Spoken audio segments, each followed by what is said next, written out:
U.S. Embassy in Tel Aviv, demanding a ceasefire in Gaza to secure the safe return of all hostages now held in the Palestinian enclave. Protesters also gathered at Tel Aviv's Hostages Square, urging Prime Minister Benjamin Netanyahu and the U.S. administration to negotiate a deal to end the war. This comes as truce talks remain stalled, with the U.S. accusing Hamas of failing to act in good faith in these negotiations. The war in Gaza has been raging for around 21 months, with such demonstrations now a regular sight in Tel Aviv.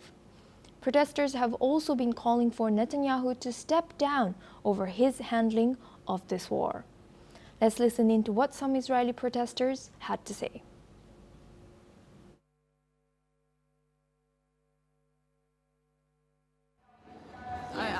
The most immediate message is stop the war, stop starving Gaza. And the message for the people around me is refuse to take part at this war, and refuse to serve this government, or refuse to serve.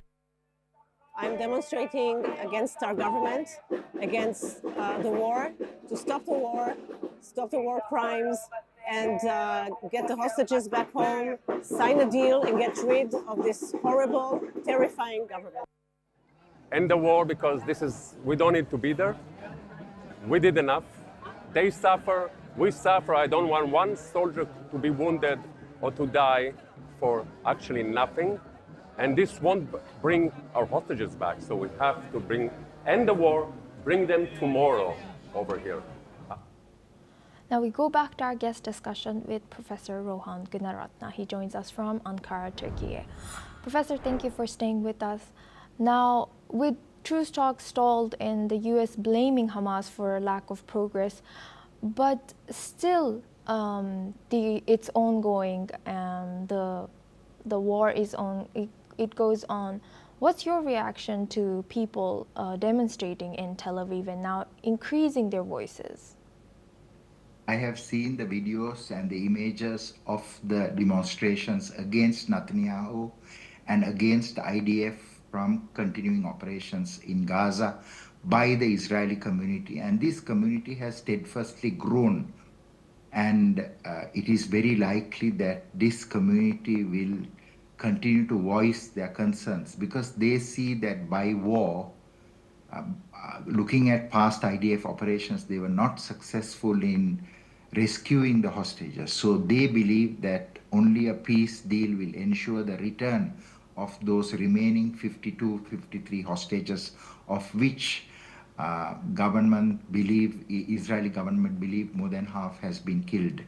So it is very likely that Netanyahu, now that he has received the green light from the United States, will step up operations against Hamas, but it is also almost certain that no hostages will come out live, because in a military situation, most of those remaining hostages will be killed in the coming weeks and coming months.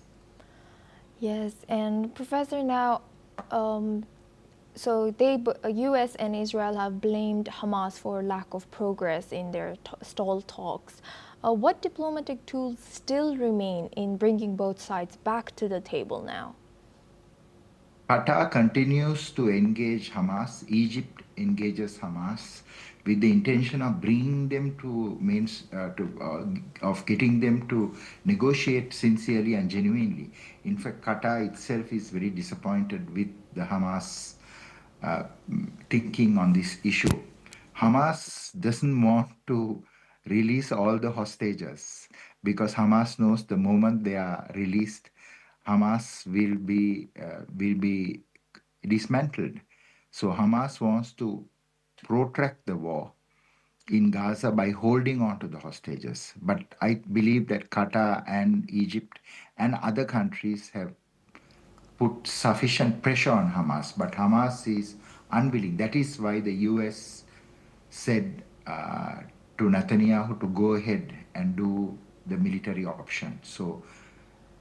But this military option is not going to free the hostages. The hostages will be killed by Hamas. We have seen a number of hostage deaths at the hand of Hamas and also at the hands of operations, military operations. So I think that what is important is the talks with Hamas to continue while IDF mounts operations. Of course, in parallel with that, there should be flow of aid to the Gazans in Palestine.